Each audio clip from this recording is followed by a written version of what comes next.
Bonsoir Julia. Merci d'avoir répondu présent à notre invitation. Nous allons donc parler de la fréquentation touristique en principauté. Est-ce que vous nous confirmez qu'il y a eu beaucoup de monde à Monaco durant les fêtes de fin d'année? Je vous le confirme Julia.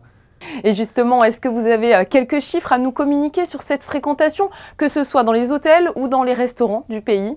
Alors nous n'avons pas de chiffres pour la restauration encore. Nous avons des données partielles pour les hôtels avec des résultats somme toute assez différents selon les établissements, mais avec comme d'habitude Noël, une fréquentation, alors je n'aime pas dire en demi-teinte, mais vers les 50% d'occupation, ce qui est bien au-delà de la moyenne du mois de décembre, mais qui est ce que nous connaissons habituellement pour Noël, ni plus mal, ni beaucoup mieux.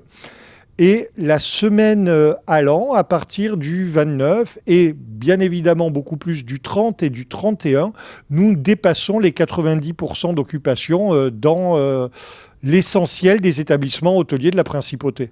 Et concernant la nationalité des visiteurs, qui sont-ils, si vous le savez, des locaux, des étrangers? On a entendu, c'est vrai, dans les rues de Monaco, pas mal d'Italiens. Alors, Français et Italiens font à eux deux quasiment la moitié de la fréquentation hôtelière. Donc, effectivement, vous avez bien entendu parler italien en Principauté. Beaucoup plus d'Italiens qu'en 2022 et en 2019, excusez-moi. Et également beaucoup de Français et toujours une progression de la clientèle américaine en hausse par rapport à 2019. Monaco, c'est vrai, qui met toujours le paquet en termes d'animation à Noël. Je pense à l'incroyable décoration de la place du Casino par la SBM ou encore au marché de Noël sur le pont Hercule qui vient tout juste de fermer ses portes. Des événements vraiment attractifs pour le tourisme du pays. Alors, c'est essentiel pour deux éléments. C'est essentiel pour une clientèle loco-régionale qui va venir passer une journée en Principauté, qui va fréquenter les magasins et les restaurants. Mais c'est également essentiel dans ce que nous promouvons à l'étranger.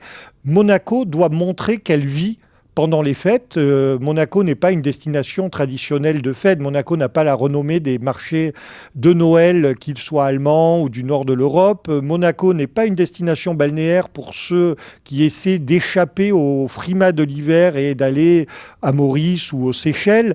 Monaco doit montrer qu'elle apporte beaucoup de choses et les retours que nous avons de nos visiteurs sont extrêmement bons. Donc nous remercions principalement la SBM Monte-Carlo, mais tous les commerçants, la mairie et tous ceux qui contribuent à faire vivre Monaco pendant les fêtes.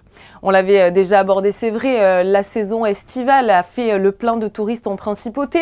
Il y a eu aussi, vous venez de nous le dire, beaucoup de monde pour ces fêtes de fin d'année. Quelle tendance se confirme en prévisionnel pour l'année 2024 ? Nous espérons voir continuer le rebond de la clientèle italienne qui n'était pas présente début 2023 et qui depuis cet été fait un grand retour. Continuer à avoir des touristes américains en force, reconquérir les touristes britanniques qui sont durement touchés par la crise économique et par des difficultés de déplacement dues au Brexit.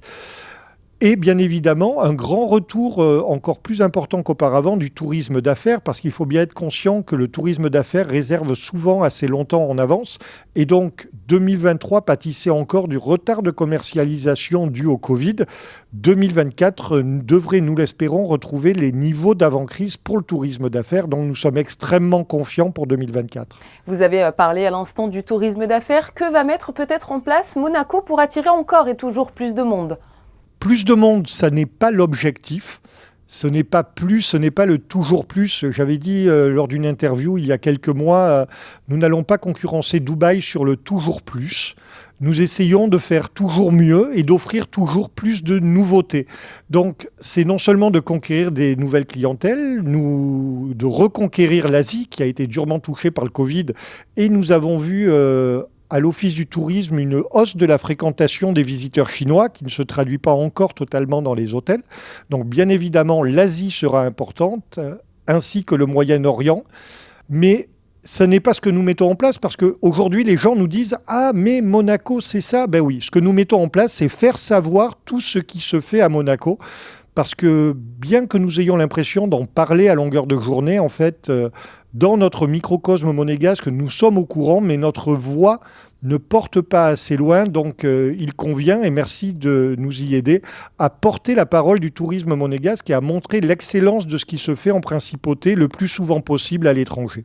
Eh bien, merci beaucoup à vous, Guy Antonielli, pour toutes ces informations quant à la fréquentation touristique de la principauté ces dernières semaines. Merci à vous, bonne soirée.